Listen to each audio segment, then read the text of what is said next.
میرے آقا کریم جاند عالم صلی اللہ علیہ وآلہ وسلم نے جب پیغام حق سنایا، صحابہ ایمان لائے۔ زیادہ تر وہ صحابہ تھے جو غریب تھے، تو مشرکین مکہ جو ان کے سردار تھے وہ جب بیٹھتے تو وہ پوری محفل سجا کے بیٹھتے تھے، اونچی جگہ پر تکیے لگا کر، اور جام رکھے ہوتے تھے۔ کبھی کبھی رقص و سرور کی محفلیں ہوتی تھیں، ناچ گانے والیاں بھی ہوتی، تو وہ اس ماحول میں بیٹھتے اور مسلمانوں کو بڑا حقیر سمجھتے تھے اور ان کا مذاق اڑاتے۔ اور وہ دور تو وہ تھا کہ جو ان کے غلام ہوتے وہ کبھی بھی اپنے مالک کے ساتھ بیٹھنے کا تصور بھی نہیں کر سکتے تھے، بلکہ جس برتن میں مالک کھانا کھاتا تھا غلام اس برتن میں کھانا، یہ بچا ہوا کھانا بھی اس برتن میں نہیں کھا سکتا۔ اصحاب جب ایمان لائے تو انہوں نے ظلم و ستم بڑھا دیا۔ اب ہونا تو یہ چاہیے تھا کہ پوری کائنات کے رب پر جو ایمان لائے ہیں، جو عالمین کے رب پر ایمان لائے ہیں، اور جو رحمت للعالمین پر ایمان لائے ہیں، ہونا تو یہ چاہیے تھا کہ ان پر من و سلوہ اترتا، انہیں تو بہت کچھ ملتا۔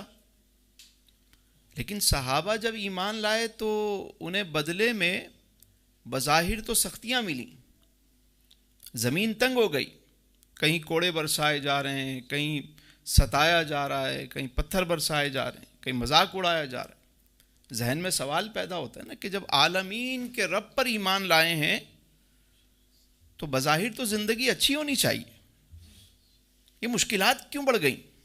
تو اس ماحول میں یہ سورہ مبارکہ نازل ہوئی، سورۃ الغاشیہ۔ گویا رب نے فرمایا، محبوب، اے پیارے حبیب، آپ تو جانتے ہیں، آپ تو جانتے ہیں، آپ کو تو معلوم ہے۔ کیا معلوم ہے؟ فرمایا حل اتاک حدیث الغاشیہ، بے شک آپ کے پاس گھیر لینے والے دن کی خبر آ چکی ہے۔ اب گھیر لینے والا دن کون سا ہے؟ یہ قیامت کا دن ہے، حشر کا دن ہے، محشر کا دن ہے۔ کہ محبوب آپ تو جانتے ہیں کہ ان قریب وہ دن آنے والا ہے جو گھیر لینے والا دن ہے، اور ایسا گھیراؤ جو ہر سمت سے ہوگا، پھر کوئی بھاگنے کا موقع نہیں ملے گا۔ یہاں دنیا میں کہیں گھیراؤ ہو جائے، محاصرہ ہو جائے، پتہ چل جائے کہ بندہ گھر گیا ہے، تو یہاں تو پھر بھی کوئی چانس ہوتا ہے، اور ہم نے دیکھا بھی ہے کہ لوگ روپ بدل کے، برقع پہن کے کہیں نہ کہیں سے نکل جاتے ہیں، مطلب چکمہ دے سکتے ہیں نا۔ انہیں بھی پتہ ہوتا ہے کہ بھائی یہ گھیراؤ ہونے والا ہے، تو پہلے سے تیاری کرتے ہیں، کوئی خفیہ راستے بنا لیتے ہیں، نکلنے کے 100 راستے ڈھونڈتے ہیں لوگ۔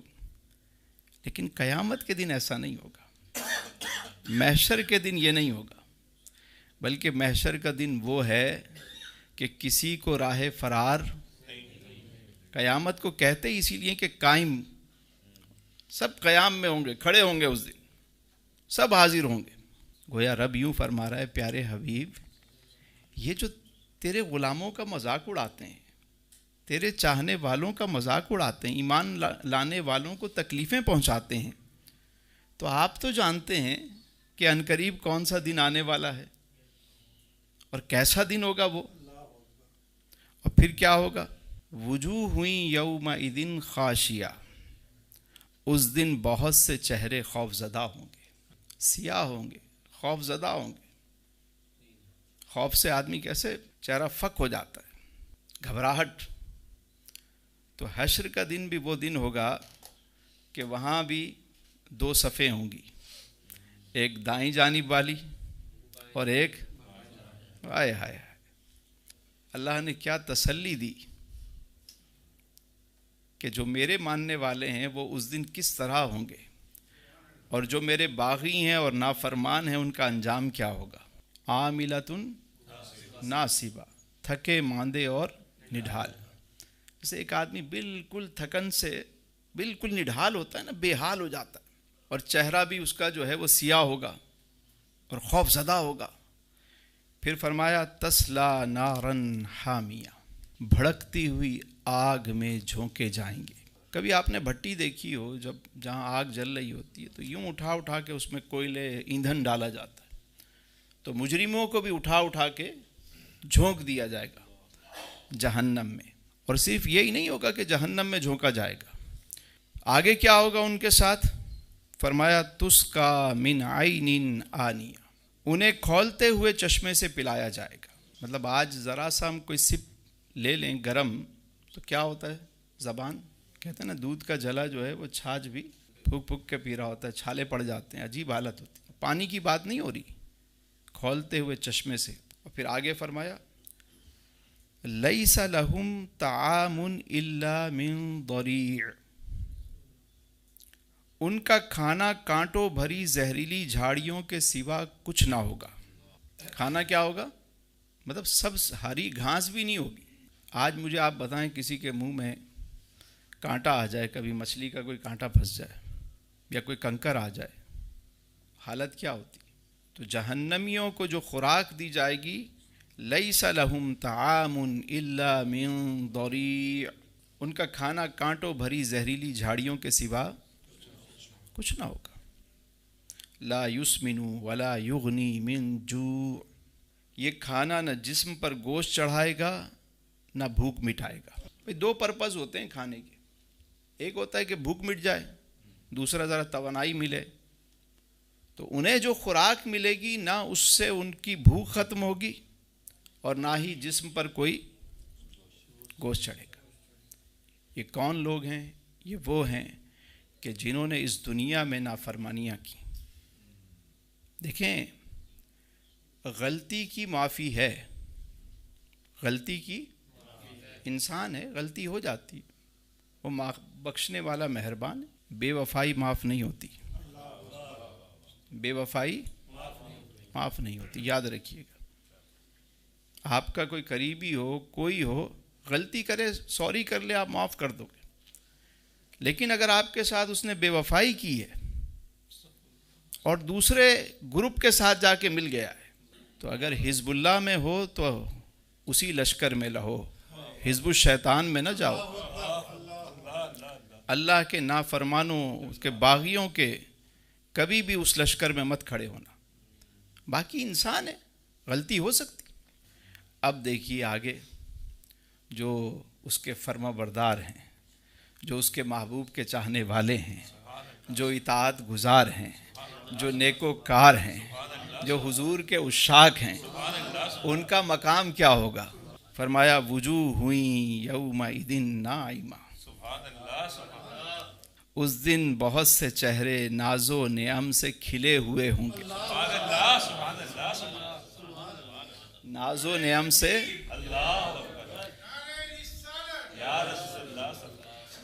فریش، تر و تازہ چہرے ہوں گے، چہرے پہ اطمینان ہوگا. چہرہ بتا دیتا ہے نا بندے کا. وہ اعلیٰ حضرت نے پھر فرمایا نا کہ کون دیتا ہے دینے کو منہ چاہیے. بھائی دینے کو تو ہاتھ چاہیے ہوتے ہیں نا. کیا چاہیے ہوتا ہے؟ ہاتھ چاہیے. بھائی آپ کسی کو دیتے ہیں، کس سے دیں گے؟ میں دوں گا عقیل بھائی کو پھول، لے لیں. کیسے دوں گا؟ ہاتھ سے دوں گا نا. امام کہہ رہے ہیں کہ دینے کو منہ چاہیے، اس لیے جس کا منہ ہی دینے والا نہیں وہ کیا دے گا؟ چہرہ بتا دیتا ہے کہ بندہ دینے والا ہے یا نہیں ہے. بندہ سخی ہو نا، مانگنے والا اس کے پیچھے جا رہا ہوتا ہے، چہرہ بتا دیتا ہے کہ یہاں سے ملے گا. چہرے بتاتے ہیں. تو حشر کے دن بھی چہرے بتائیں گے. ایمان والوں کے اعضائے وضو چمک رہے ہوں گے، دور سے پتہ لگ جائے. اطمینان. اور اطمینان میں کون ہوں گے؟ جو دنیا میں مطمئن ہوئے. جو یہاں اطمینان میں ہے، یہاں راضی ہے، وہ وہاں بھی راضی ہوگا. یہاں مطمئن ہے، اس کی تقسیم پر وہ وہاں بھی.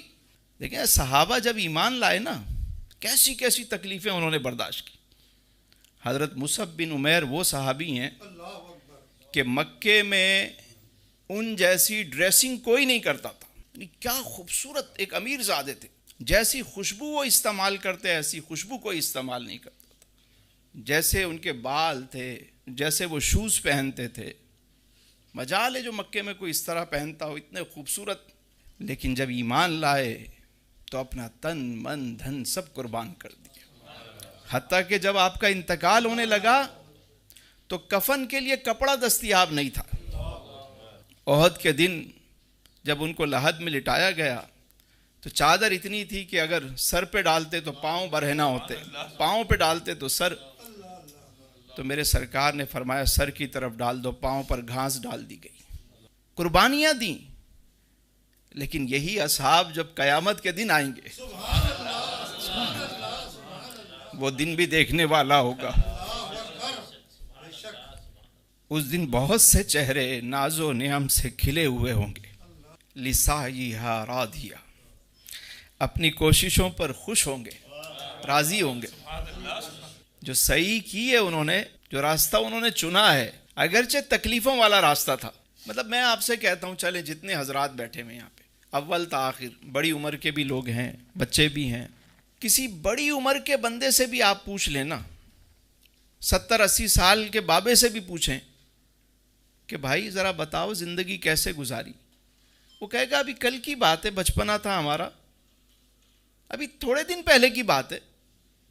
ارے بھائی اتنا عرصہ گزر گیا، پتہ ہی نہیں چلا یار، ساری زندگی گزر گئی، خبر ہی نہ ہوئی ہمیں. تو یہ جو باقی ہے یہ کون سی یہاں رہے گی؟ اس نے بھی تو گزر ہی جانا ہے نا. زندگی تو سائیں گزر ہی جائے گی. لیکن اگر اپنے رب سے تعلق سچا ہے، اپنے رسول سے تعلق سچا ہے، اور محبت ہے، اور دین پر استقامت ہے، تو پھر یاد رکھیے پھر موجہ ہی موجہ نہیں، پھر تو ابدی نعمتیں. یہاں کوئی چیز مل بھی جائے تو کتنے دن چھوڑ کے ہی جانا ہے، تو وہاں ابدی سرمدی نعمتیں ملیں گی. فرمایا فی جنت عالیہ، عالی مقام جنت میں ہوں گے. پھر فرمایا لا تسمعوا فیہا لاغیہ، اس میں کوئی بیہودہ بات نہیں سنیں گے. گویا رب یوں فرما رہا ہے کہ محبوب جب تمہارے غلام جنت میں جائیں گے، جب یہ میرے بندے جنت میں جائیں گے، یہاں تو انہیں تانے دینے والے ہیں، ان پر بھپتیاں کسنے والے ہیں، وہاں کوئی بیہودہ بات، وہاں یہ لوگ ہوں گے ہی نہیں. وہاں آپ ہوں گے اور آپ کے چاہنے والے ہوں گے. بڑی غور طلب بات ہے. بیہودہ بات کریں گے نہیں، کرنا تو دور کی بات، سنیں گے بھی نہیں. یہاں بہت سارے لوگ ہیں ہمارے یہاں بیہودہ بات خود تو نہیں کہتے، لیکن ایسی محفلوں میں جا کے بیٹھتے ضرور ہیں، مزے پورے لیتے ہیں.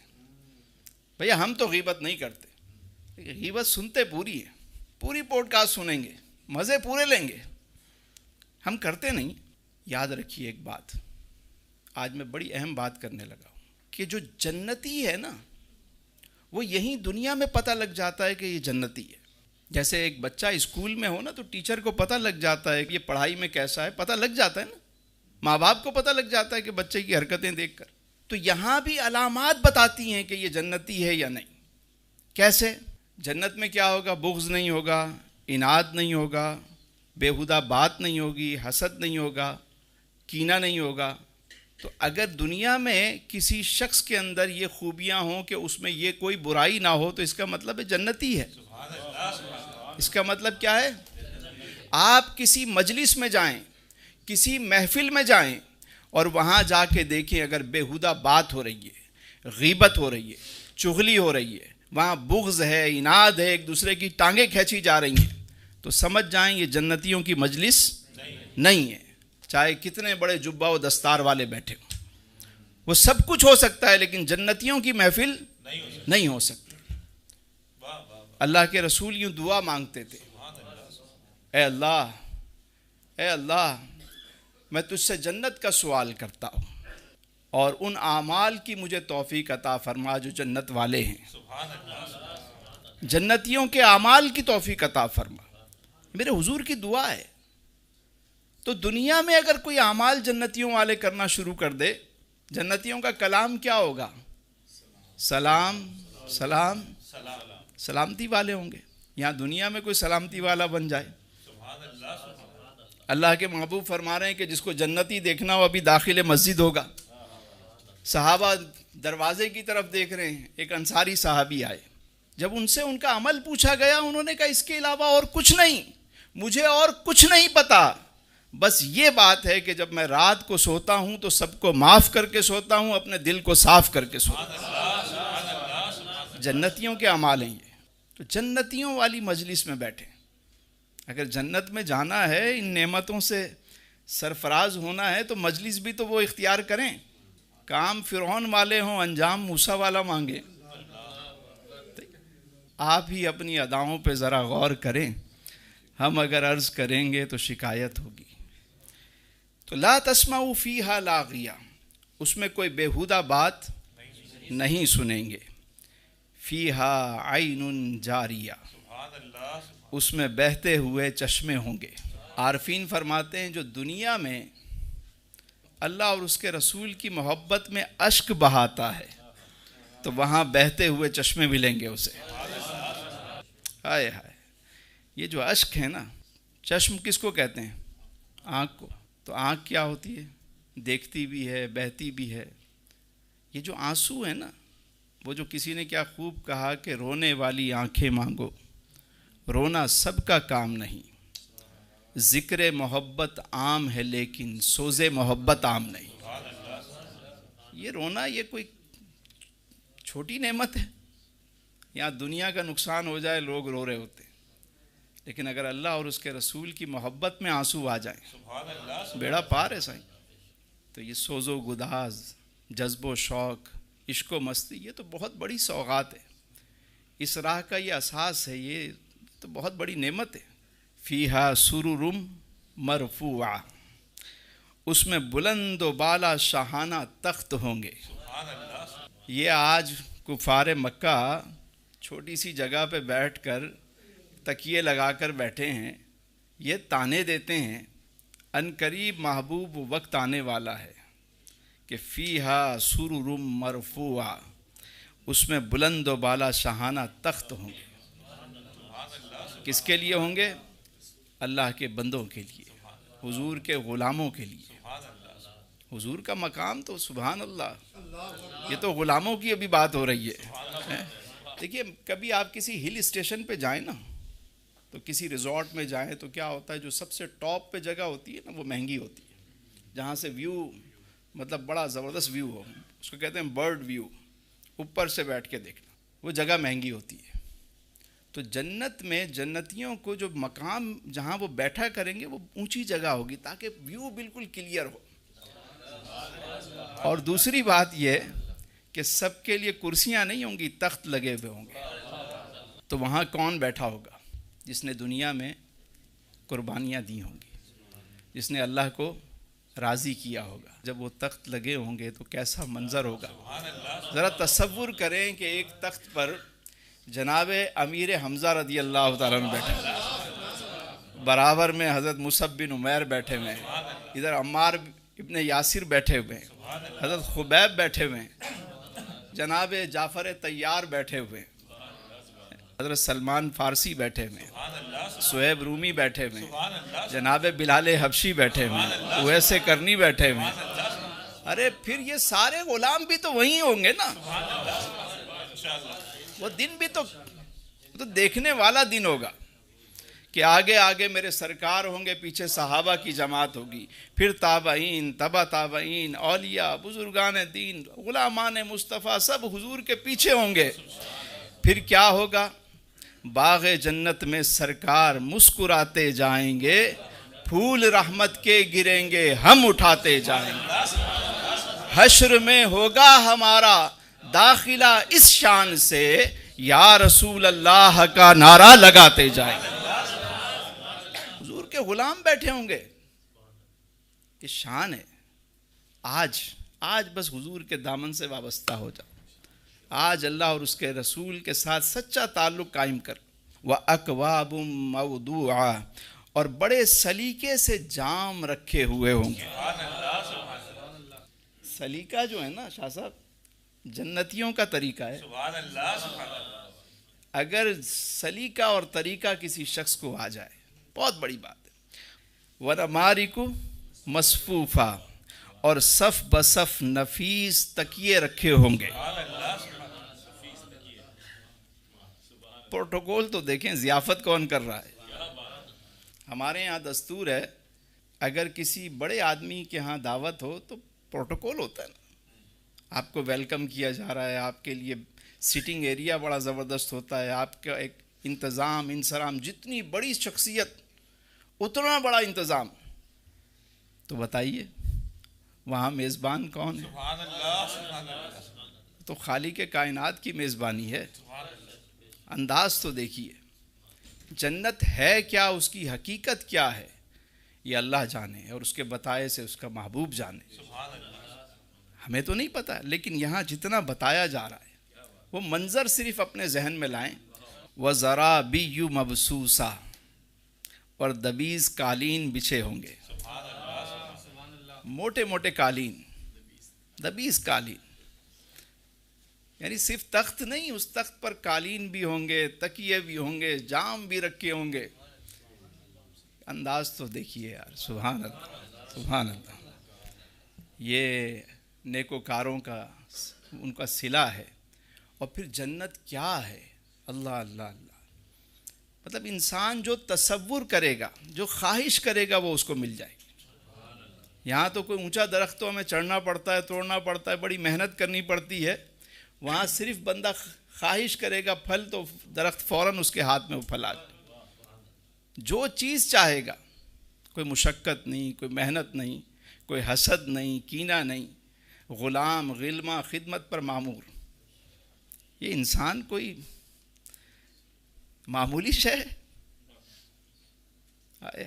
کیا مقام ہے انسان کا، اور کتنا بڑا مقام ہے انسان کا۔ انسان مرتا کب ہے؟ عالم ارواح سے عالم رحم میں، پھر عالم دنیا میں، پھر عالم برزخ میں، پھر عالم محشر میں، پھر عالم جنت میں۔ یہ مرا کب؟ یہ تو منتقل ہوتا رہتا ہے۔ اب آدمی کچھ اور ہماری نظر میں ہے، جب سے سنا ہے یار لباس بشر میں ہے۔ انسان کا مقام، ہم تو تھوڑے بہت دنیا کی چیزوں کے پیچھے اپنے آپ کو پہچان ہی ہم نے بھلا دی۔ جہاں دیکھی تری وہاں بچھا دی دری، جنہیں لائی گلی تے اودے نال چلی۔ اپنے آپ کو ہم پہچانتے نہیں کہ ہم ہیں کون، ہم نے جانا کہاں ہے، اللہ نے کیسی کیسی نعمتیں رکھی ہیں۔ پھر فرمایا رب تعالیٰ نے فرمایا افلا ینظرون الی الابل کیف خلقت، آئے ہائے ہائے، تو کیا یہ لوگ اونٹ کی طرف نہیں دیکھتے کہ اسے کیسے بنایا گیا ہے؟ اب اللہ اپنی قدرت دکھا رہا ہے، بتا رہا ہے، قدرت کے بارے میں بتایا جا رہا ہے۔ مشاہدہ کرو، خالق کائنات نے یہ کیسی کیسی چیزیں تخلیق کی ہیں۔ پہلی نشانی بتائی، فرمایا افلا ینظرون الی الابل کیف خلقت، تو کیا یہ لوگ اونٹ کی طرف نہیں دیکھتے کہ ہم نے اسے کیسے بنایا؟ وَإِلَى السَّمَاءِ كَيْفَ رُفِعَتْ، اور آسمان کی طرف کہ کیسے بلند کیا گیا ہے۔ اونٹ کی مثال کیوں دی؟ ہاتھی کی مثال کیوں نہیں دی گئی؟ ہاتھی تو زیادہ بڑا جانور ہوتا ہے۔ اونٹ کی مثال، کیونکہ عرب کے لوگ اونٹ سے واقف تھے، مانوس تھے، پالتے تھے۔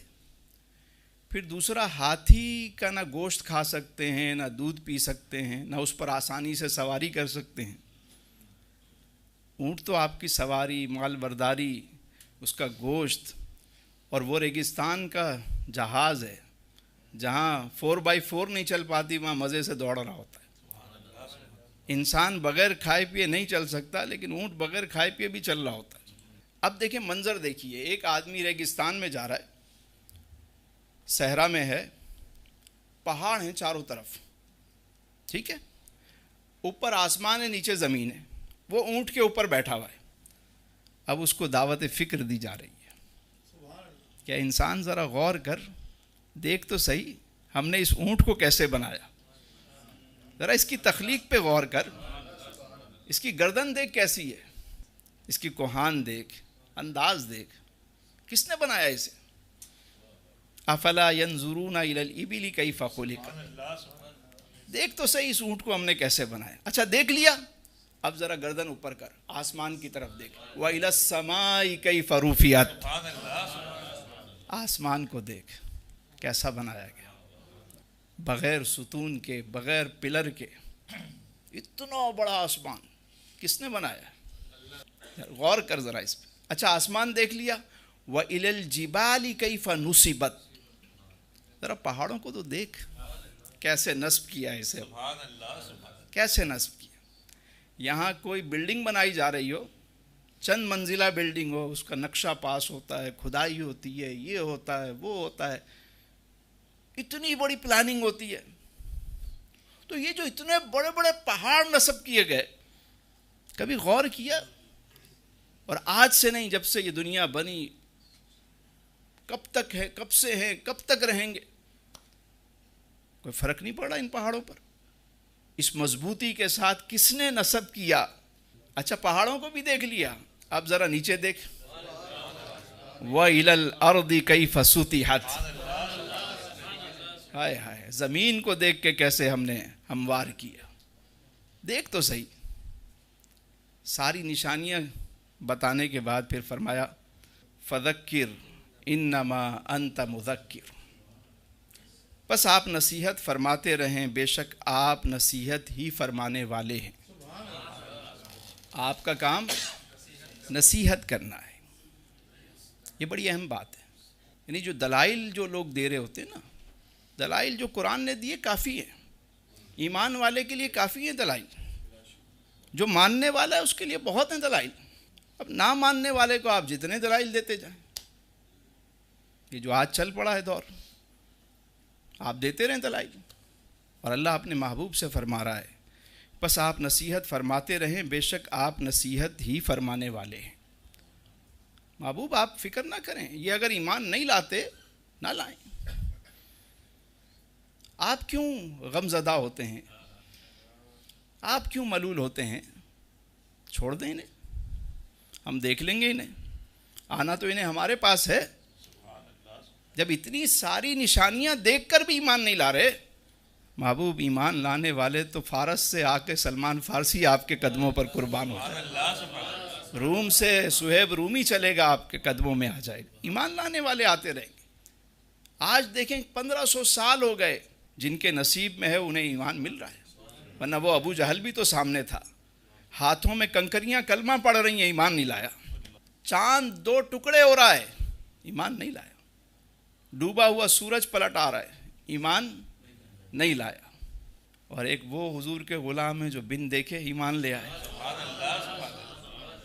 یہ سارا معاملہ ہی ایمانیات کا ہے. غور کریں, غور تو کریں, کبھی غور کریں اس بات پہ.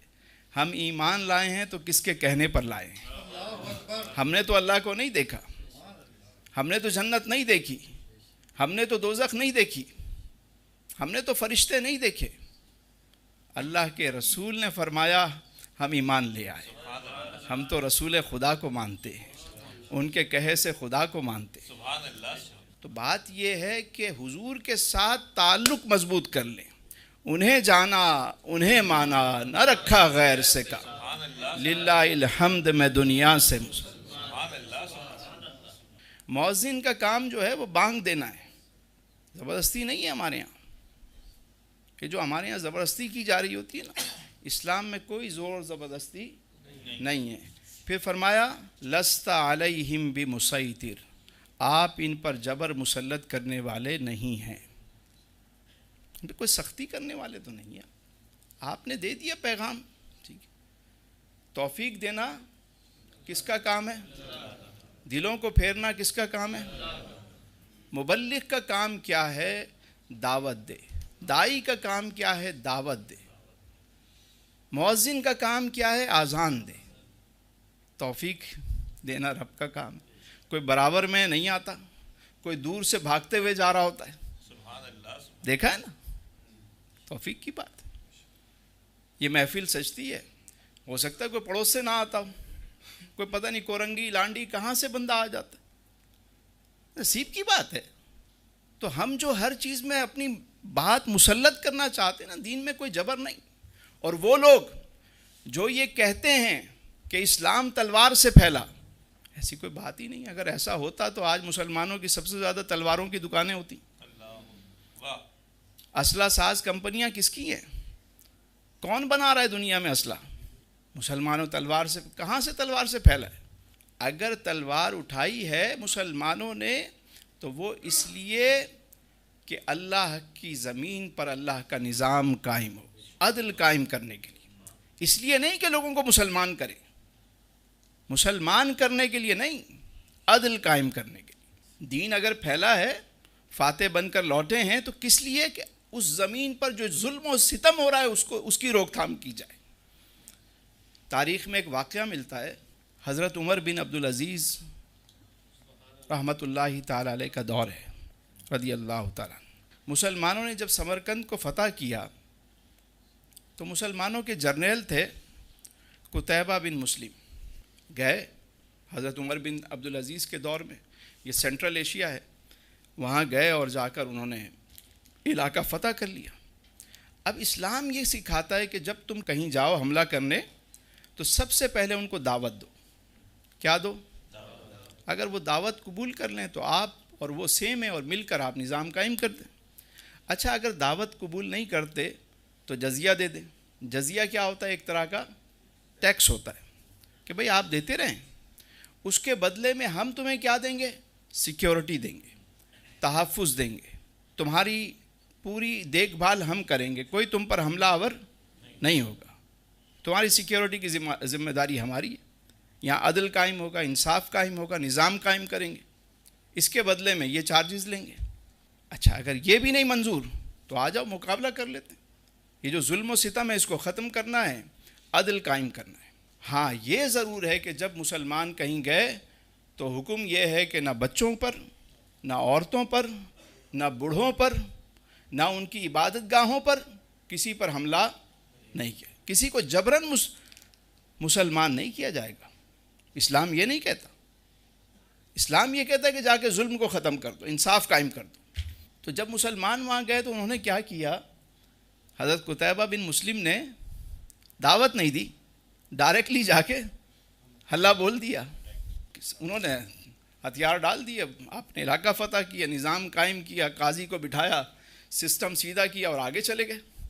اب وہاں کے جو مذہبی پیشوا تھے انہوں نے ایک خط لکھا، ایک بندہ روانہ کیا حضرت عمر بن عبدالعزیز کے پاس کہ جاؤ بھائی مسلمانوں کے خلیفہ کو جا کے بتاؤ کہ جو آپ کا نظام ہے، جو آپ کا سسٹم ہے، اس کو بائی پاس کرتے ہوئے انہوں نے ڈائریکٹلی آ کر ہم پر اپنی حکومت قائم کر لی، ہمیں تو دعوت دی نہیں، ہمیں کوئی آفر ہی نہیں کی انہوں نے۔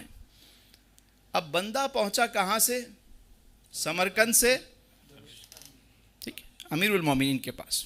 اب امیر المومنین سے جب جا کر وہ ملا تو انہوں نے جب بات سنی تو انہوں نے ایک چھوٹا سا رکا لکھا اور فرمایا جا کر یہ رکا تم اپنے علاقے کے قاضی کو دے دو۔ یاد رکھیے یہ بھی اسلام کی تاریخ ہے، پتہ ہونا چاہیے۔ وہ قاصد رکا لے کر پہنچا اور جا کر وہاں علاقے کے جو قاضی تھے ان کے پاس پہنچا اور کہا یہ رکا ہے۔ قاضی نے جب رکا دیکھا تو امیر المومنین کا رکا، اور لکھا ہوا کیا ہے؟ قاضی صاحب اس معاملے کو دیکھیں اور انصاف قائم کریں۔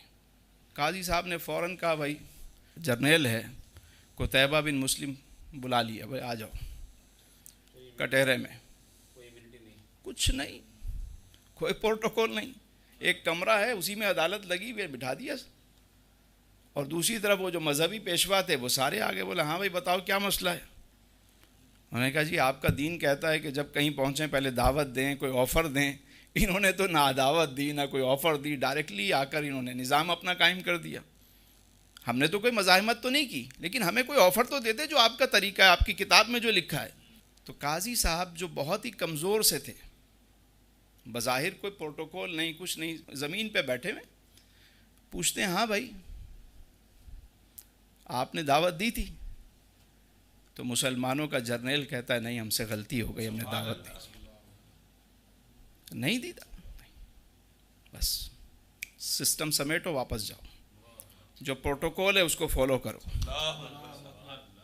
ابھی قاضی صاحب نے یہ فیصلہ دیا ہی تھا کہ مسلمانوں کے جو جرنیل تھے وہ اٹھے، باہر گئے، اپنی فوجوں سے کہا کہ بھائی نکلو شہر سے، واپس نکلو۔